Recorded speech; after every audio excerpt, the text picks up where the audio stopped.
Hi everyone, and welcome to a new episode of Day's Podcast along with a new video. I want to thank you guys so much for watching, viewing, liking, subscribing, and listening.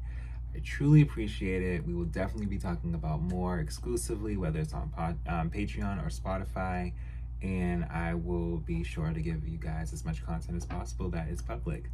So I wanted to talk about Miley Cyrus. We already talked about Hannah Montana 2 and slash Meet Miley Cyrus, which was a soundtrack slash her debut album, if you will. And I don't think that it gets talked about enough in the way that it was cohesively made. I feel like it's definitely a standing point for her where she said, I'm really out here as myself as opposed to, you know, working and being a fictional character too.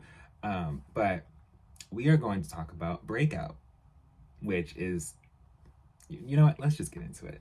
So, Breakout is the second studio album by Miley Cyrus, released on July 22nd, 2008, by Hollywood Records. So, at this point, there's already Best of Both Worlds concert live, soundtrack. There's, like we talked about in my previous video, where it's the Hannah Montana 2 slash Meet Miley Cyrus. So she got multiple projects already out in such a short amount of time, also filming a new season. And she's saying, you know what, no, I've written some more songs, I need to put out a second album. And this second album is titled as Me, because I'm doing soundtracks, but my first official debut is connected with a soundtrack. I want to have my own release as me now, and I think this was perfect for her to do, and in the peak of this time.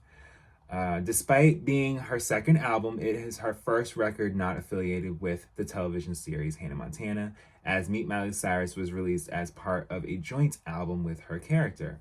Like I said, this was real. Like, people will look at this and say, no, this is her first album. She's literally just out now as Miley. This is her first. And it's like, no, Meet Miley Cyrus is her first, but it is part of a joint album with the soundtrack. But for great reason, because it brought people to understand the difference between the two. Like, in commercially, it did well.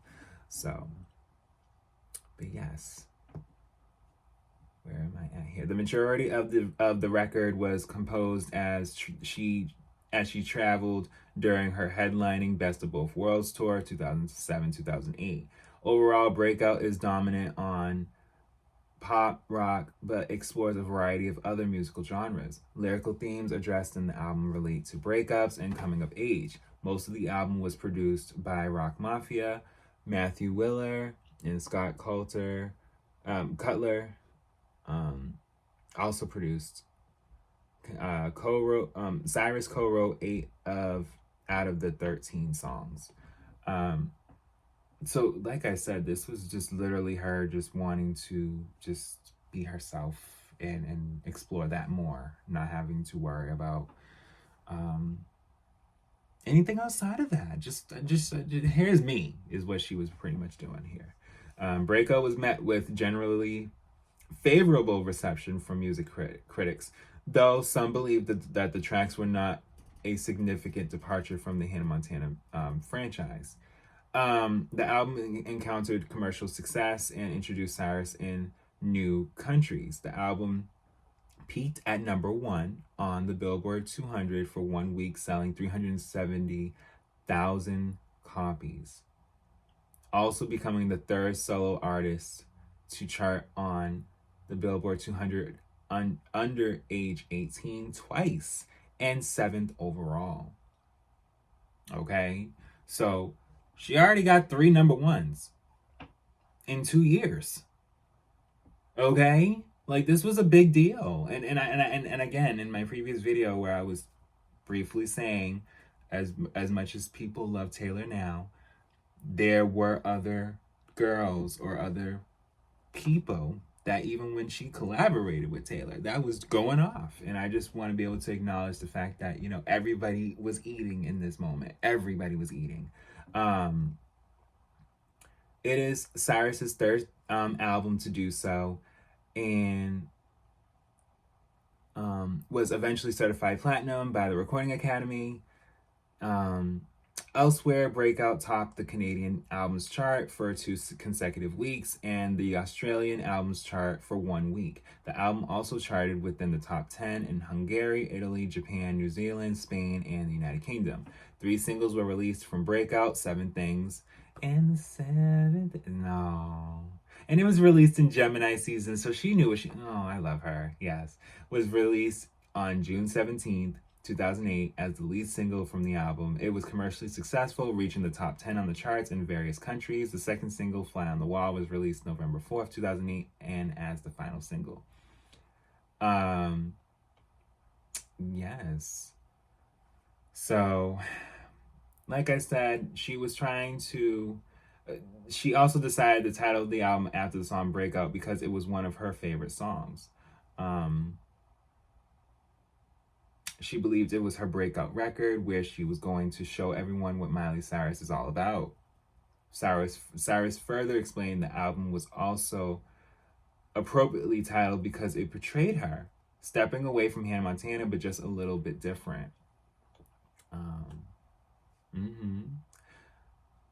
According to Cyrus, the album documented in depth the events that occurred in her life in a year span. And that she wanted to be more creative. Most of the songs were written as Cyrus traveled on the Best of Both Worlds tour. In an interview with Billboard, Cyrus stated that she pushed herself even more to write the songs this time, saying that no matter how long what I'm doing here lasts, I want to be a songwriter for the rest of my life. I love it, and it's my escape. I just hope this record showcases that. More than anything, I'm a writer. Yes. Recording commenced immediately after the tour came to an end and ceased in March 2008. For Cyrus was to film the Hannah Montana movie. In Tennessee soon after. She expressed that though each song a listener could discover something about her and about themselves, of connecting with her fans through Breakout, she claimed she wanted girls to be able to feel empowered and just feel like they can kind of rock out. Going on to say that listening to this music, I hope that they can feel like a reason to dance and just smile and to have fun. This CD is totally age appropriate, especially for me. Yes.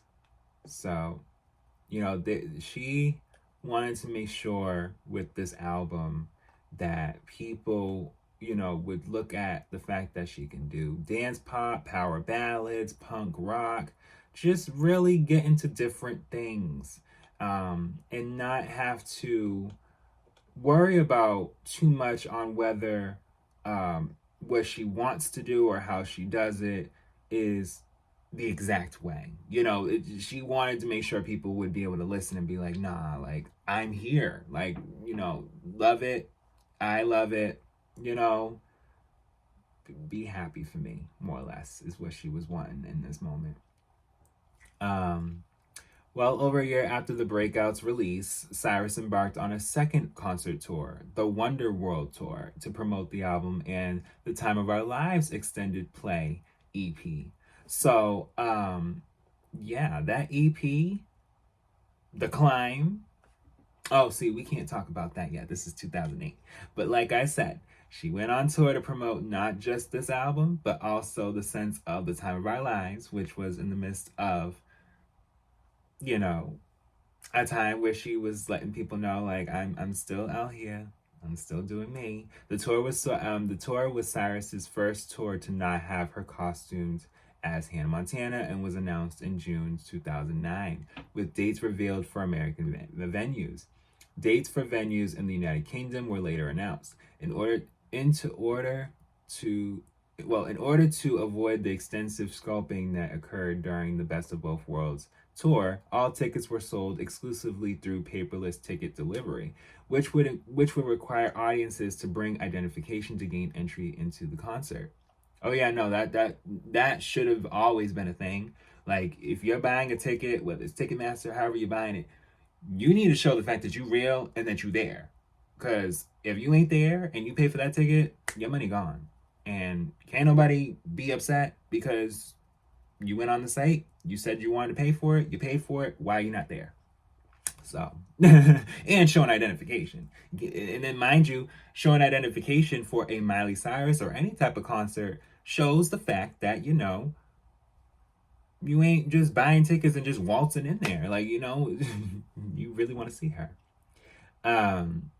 The tour expanded from September to December 2009 with a total of 56 concerts in North America and Europe. The tour received positive to mixed reviews from critics. Some praised it and deemed it as a spectacle, while others believed it lacked profundity and portrayal of Cyrus's personality. Profundity. What does profundity mean? Let me see. They be using certain words I still learn or try to learn to this day. So profundity means deep insight, great depth of knowledge or thought.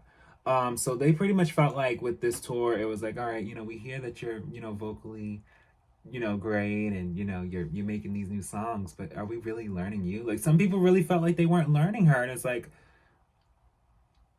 you are, but she's working hard to still captivate a character that is with Disney in this moment right now. So you are learning her. The Wonder World Tour managed to gross over 67 million. 15 million which were earned by the singer. The entire European leg sold out within 10 minutes, and at one stop, Cyrus broke the record for the largest attendance at the O2 Arena in London, England, and with an attendance of 16,000 people. The concert film was released on the limited deluxe edition of her third studio album, which was Can't Be Tamed, which we will talk about too. So yeah, it received generally positive reviews, earning a collective score of 66 out of 100. Yes, commented that Breakout's title expresses its purpose nicely, though the music was not drastically different from Hannah Montana's, adding only a handful of songs truly break out from the Montana mold. Though not being impressed by nothing being left to chance, she concluded, even if these songs are much more of an established, even though it may show that she's more established as far as being herself, they provide clues to the kind of company Cyrus aims to keep. And while Breakout isn't much of a breakthrough as it could be, it still proves Miley closer to an identity and career outside of Hannah. So, I agree, but then it's kind of in between for me, because it's like, and I'm gonna get to the track list. So it's like, in this moment, like I was saying with Miley Cyrus, she's showing y'all that I'm also working on Hannah Montana. So there is a reflection in some ways that I am working on something else, and it may come off as if I'm not prospering outside of this character, but I actually am if the content is here. And I think that's what she wanted to do a step further with when it came to Can't Be Tamed. All right, so let's get into the track list. So track 1 is Breakout. Track 2 is Seven Things. Now, Seven Things is one of my favorite tracks from her ever. I think it was just very much just showing that she is growing up and really, taking charge of her career, honestly. Track 3 is The Drive Away. Track 4, Girls Just Want to Have Fun. Track 5 is Full Circle. Track 6 is Fly on the Wall. Track 7 is Bottom of the Ocean. Track 8 is Wake Up America. Track 9 is These Four Walls. Track 10, Simple Song. Track 11, Goodbye. Track 12, See You Again, Rock Mafia remix. And there were remixes for Seven Things, See You Again. There is an extra bonus track when it came to the Japanese edition, Miley Music and More, along with Hovering and Someday. But overall, I thought this was a great breakout album. I think that, she was making sure we was understanding, definitely, when it came to her third album. By the time her third album came out, it was like, all right, no, we need to really take her seriously, because we already got so much of Hannah, and you know, where is she going with this, pretty much. And in great waves, and in great growth here.